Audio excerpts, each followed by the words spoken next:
தற்போதைய அண்மை செய்தியை பார்த்துக் கொண்டிருக்கிறோம். நெல்லை மாவட்டத்தில் மின் வயர் அருந்து விழுந்து நிலையில் சிறுவன் பரிதாபமாக உயிரிழந்திருக்கிறார். கூடுதல் விவரங்களோடு இணைகிறார் மண்டல தலைமைச் செய்தியாளர் சிவமணி. விவரங்களை பதிவு செய்யலாம். எப்படி நிகழ்ந்தது இந்த சம்பவம்? பாலா, திருநெல்வேலி மாவட்டத்தில் நேற்று இரவு கனமழை, அதாவது கனமழைங்கிறது சூறைக்காற்றோடு பெய்தது. மழையின் வேகம் சற்று குறைவாக இருந்தாலும் காற்றின் வேகம் அப்படிங்கிறது மிக அதிகமாக இருந்தது. இதனால் மாவட்டத்தினுடைய பெரும்பாலான பகுதிகள் மிகப்பெரிய பாதிப்பை சந்தித்தது. குறிப்பாக திருநெல்வேலி மாவட்டம் சீதப்பரப்பநல்லூர் பகுதியில மிகப்பெரிய சூறைக்காற்று வீசிய நிலையில அங்க இருக்கக்கூடிய தென்னை மரங்கள் இருந்த மட்டைகள், ஓலைகள், அங்க இருக்கக்கூடிய அங்க மின்சார வயர்கள் மீது விழுந்திருக்கிறது. அது கீழே அந்த வயர் கீழே விழுந்த நிலையில இன்று காலை வரை அந்த வயர்கள் அங்கிருந்து அப்புறப்படுத்தப்படவில்லை.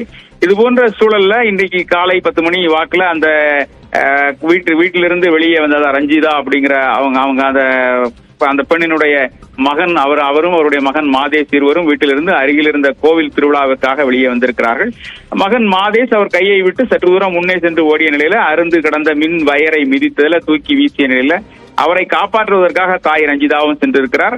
மகன் அந்த சம்பவ இடத்திலேயே உயிரிழந்த நிலையில தாய்க்கு கையிலும் காலிலும் மின்சார வயர்கள் மின்சாரம் தாக்கி அவருக்கு காயம் ஏற்பட்டிருக்கிறது. அவருக்கு அங்கே சிகிச்சை அளிக்கப்பட்டிருக்கிறது. உயிரிழந்த சிறுவன் அப்படிங்கிறது அந்த பகுதியில் மிகப்பெரிய சோகத்தை ஏற்படுத்தி இருக்கிறது.